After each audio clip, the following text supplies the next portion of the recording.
નમસ્કાર, આપ જોઈ રહ્યા છો સ્પાર્ક ટુડે ન્યૂઝ। આજ રોજ આવનારી નવરાત્રી મહોત્સવની તૈયારીના ભાગરૂપે લોટસ ચેરિટેબલ ટ્રસ્ટ દ્વારા આયોજિત lotus group બારડોલીના Swaraj Ashram ground ખાતે સ્વરાજ આશ્રમ ગૌશાળાના લાભ અર્થે આ વર્ષે પણ નવરાત્રીનું આયોજન કર્યું છે। આ ગ્રુપ છેલ્લા 9 વર્ષથી નવરાત્રી અને વિવિધ સેવાકીય પ્રવૃત્તિઓ કરી બારડોલીમાં અલગ અલગ જગ્યાએ તેનું દાન કરી હોસ્પિટલ, સ્કૂલ, ગૌશાળા તેમજ અન્ય જરૂરિયાતમંદોને દાન દ્વારા માનવતાની સુગંધ મહેકાવી છે। સમાજ કલ્યાણ અને સેવાની ભાવના સાથે આ ગ્રુપના સભ્યો સતત કાર્યશીલ રહે છે। આજ રોજ નવરાત્રીના ખાતમુહૂર્તમાં ધારાસભ્ય અને નગરપાલિકાના પ્રમુખ, નગર ભાજપ પ્રમુખ અને જિલ્લાના હોદ્દેદારો સહિત બારડોલીના સામાજિક અને રાજકીય પક્ષના લોકો હાજર રહી આ પ્રસંગે લોટસ ગ્રુપને શુભકામના પાઠવી હતી।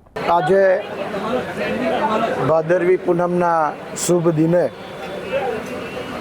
લોટસ પરિવાર દ્વારા નવરાત્રિ મહોત્સવના મેદાનનું આજે ખાતમુહૂર્ત કરવામાં આવ્યું છે। આજથી 16 દિવસ બાકી છે અને 17મા દિવસે માં આદ્યશક્તિ અંબે માની 9 દિવસના નવરાત્ર શરૂ થવાના છે। એના આયોજનના ભાગરૂપે આજે સરદાર સાહેબની કર્મભૂમિ અને સરદાર સાહેબના સ્વરાજ આશ્રમના આ ગ્રાઉન્ડ ઉપર લોટસ પરિવાર દ્વારા આજે નવરાત્રિ મહોત્સવ થવાનો છે, એનો આજે ખાતમુહૂર્ત કરવામાં આવ્યું છે। આજના પ્રસંગે જિલ્લા પંચાયતના પ્રમુખ શ્રીમતી ભાવિનીબેન પટેલ, જિલ્લા સંગઠનના મહામંત્રીશ્રીઓ, નગરપાલિકાના પ્રમુખશ્રી, નગર ભાજપ સંગઠનના પ્રમુખશ્રી, મહામંત્રીશ્રી, નગર સેવકો અને આ લોટસ પરિવારના શુભેચ્છકો આજે અહીં ખૂબ મોટી સંખ્યામાં ઉપસ્થિત રહ્યા હતા। મીડિયાના મિત્રોએ પણ આજે અમારા કાર્યક્રમની નોંધ લીધી છે। મીડિયાના મિત્રોને પણ લોટસ પરિવાર વતી હું અભિનંદન આપું છું અને યુવાધન જે માતાની આરાધનામાં આ ખેલૈયાઓ, ભાઈ બહેનો અને આપણા યુવાન યુવતીઓ એ આદ્યશક્તિમાં અંબેમાની આરાધના કરવાના છે અને બારડોલીમાં લોટસ પરિવાર દ્વારા જે નવરાત્રિ મહોત્સવ થાય છે એનું નામ ખરેખર ખૂબ સારી રીતે આ યુવાધનો જાણે છે। આ નવરાત્રિ મહોત્સવ અમારા લોટસ પરિવાર દ્વારા સતત 2016થી આ નવરાત્રિ મહોત્સવ કરવામાં આવી રહ્યો છે।